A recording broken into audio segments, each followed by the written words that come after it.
Pernah kebayang nggak negara bisa kalah di pengadilan cuma gara-gara salah prosedur?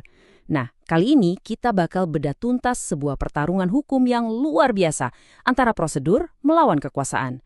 Sebuah sengketa pajak yang dimenangkan bukan karena soal duitnya, tapi karena aturan mainnya. Oke, kita langsung aja ke pertanyaan intinya. Emang bisa negara kalah dalam sengketa pajak hanya karena masalah teknis prosedur? Coba bayangin, sebuah tagihan yang mungkin jumlahnya besar bisa batal total bukan karena salah hitung, tapi karena aparat negara melanggar aturan waktu yang mereka buat sendiri. Inilah inti dari pembahasan kita kali ini.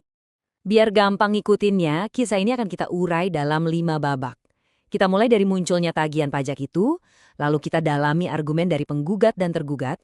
Setelah itu kita lihat gimana hakim menimbang pertarungan ini, dan terakhir kita bedah putusan akhir dan apa artinya buat kita semua. Oke, babak pertama. Semuanya berawal dari sebuah surat tagihan yang datang tiba-tiba. Pemicunya adalah dokumen ini, SKPKB. Gampangnya gini, ini tuh semacam surat cinta dari kantor pajak yang bilang, Anda kayaknya kurang bayar deh. Tapi ini bukan surat cinta biasa ya. Ini adalah tagihan resmi yang punya kekuatan hukum penuh. Nah, tokoh utama kita, seorang wajib pajak bernama Desi, dapat surat ini. Tapi yang dia lakuin itu bener-bener di luar dugaan. Dia nggak protes soal jumlah tagihannya loh, sama sekali. Yang dia gugat itu proses penerbitannya.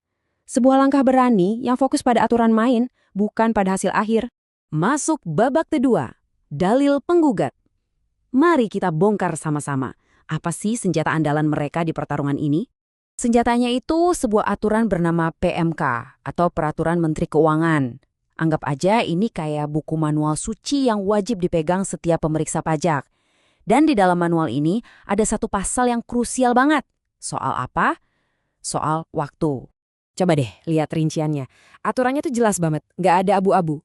Pemeriksaan lapangan, waktunya 6 bulan. Oke, bisa diperpanjang, tapi maksimal cuma 2 bulan. Jadi kalau di total, mentok-mentok itu 8 bulan. Titik. Nggak bisa nego. Sekarang kita bandingin aturan tadi sama kenyataan di lapangan. Lihat lini masa ini. Pemeriksaan mulai Agustus 2023. Harusnya 8 bulan kemudian, yaitu Mei 2024, udah kelar dong. Tapi faktanya gimana? Hasil pemeriksaan baru keluar Maret 2025 dan SKPKB-nya, tagihannya, baru terbit Juni 2025. Wah, ini sih telatnya kebangetan. Kebangetannya seberapa? Selisihnya adalah 371 hari. Betul, Anda nggak salah dengar. Lebih dari setahun lewat dari tenggat waktu legalnya. Nah, angka inilah yang jadi amunisi utama dalam gugatan Desi. Dari angka tadi, argumen hukum penggugat jadi runut dan logis banget. Pertama, pemeriksaan pajak terbukti lewat batas waktu 8 bulan. Kedua, karena aturannya dilanggar, ya semua tindakan setelah 8 bulan itu jadi nggak sah dong, hilang dasar hukumnya. Ketiga, karena prosesnya udah nggak sah, produk akhirnya, yaitu si SKPKB itu, otomatis cacat prosedur. Jadi kesimpulannya, gampang, SKPKB itu harus batal demi hukum. Dan di tengah proses yang molor ini, ada satu janji dari pemeriksanya. Aman Bu, pasti dibantu. Sebuah kutipan yang seolah-olah menenangkan, tapi malah jadi bumbu drama dalam sengketa administrasi yang seharusnya kaku ini. Oke, itu tadi dari sisi penggugat. Sekarang, babak ketiga, giliran negara yang melawan balik. Tentu aja Direktorat Jenderal Pajak nggak diam aja. Mereka punya argumen tandingan yang jujur aja sama-sama kuat. Kalau penggugat senjatanya PMK, nah tergugat ngeluarin bazokanya Undang-Undang KUP. Ini adalah kitab suci perpajakan di Indonesia. Posisinya jauh di atas PMK.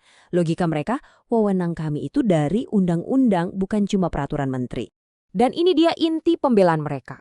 Kata Dijen Pajak, batas waktu 8 bulan di PMK itu cuma standar mutu internal. Apa tuh artinya? Ya semacam KPI buat para pemeriksa aja. Kalau dilanggar, yang dihukum ya pemeriksanya secara internal. Tapi hasil kerjanya, SKPKB-nya tetap sah. Nah, disinilah pertarungan intinya. Di satu sisi, wajib pajak bilang, aturan teknis PMK itu harga mati, lewat 8 bulan, ya batal. Di sisi lain, Dijen Pajak bilang, wewenang kami berdasarkan undang-undang itu berlaku 5 tahun. Aturan teknis 8 bulan nggak bisa dong membatalkan wewenang dari hukum yang lebih tinggi. Keduanya sama-sama masuk akal kan? Dua argumen yang sama-sama kuat, sama-sama punya dasar hukum. Terus, gimana hakim mutusinnya? Nah ini dia, babak paling krusial, pertimbangan majelis hakim. Hakim dihadapkan pada sebuah dilema hukum yang fundamental banget. Aturan teknis PMK versus undang-undang UU. Pertanyaannya, apakah aturan turunan bisa membatasi wewenang yang diberikan oleh hukum yang lebih tinggi? Ini pertanyaan berat. Jadi, yang ditimbang hakim itu bukan cuma pasal lawan pasal, tapi dua prinsip besar yang saling beradu. Satu, hak wajib pajak atas kepastian hukum, artinya kita sebagai warga negara berhak dapat aturan main yang jelas. Dua, kewenangan negara buat mungut pajak yang jadi darahnya negara. Dua-duanya sama penting.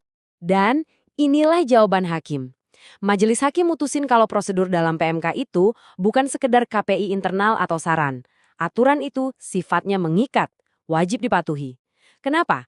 Karena tujuan utama prosedur itu adalah untuk menjamin kepastian hukum.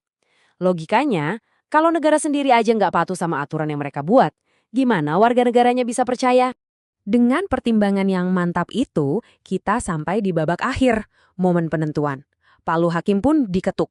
Amar putusannya mengabulkan seluruhnya. Singkat, padat, dan telak.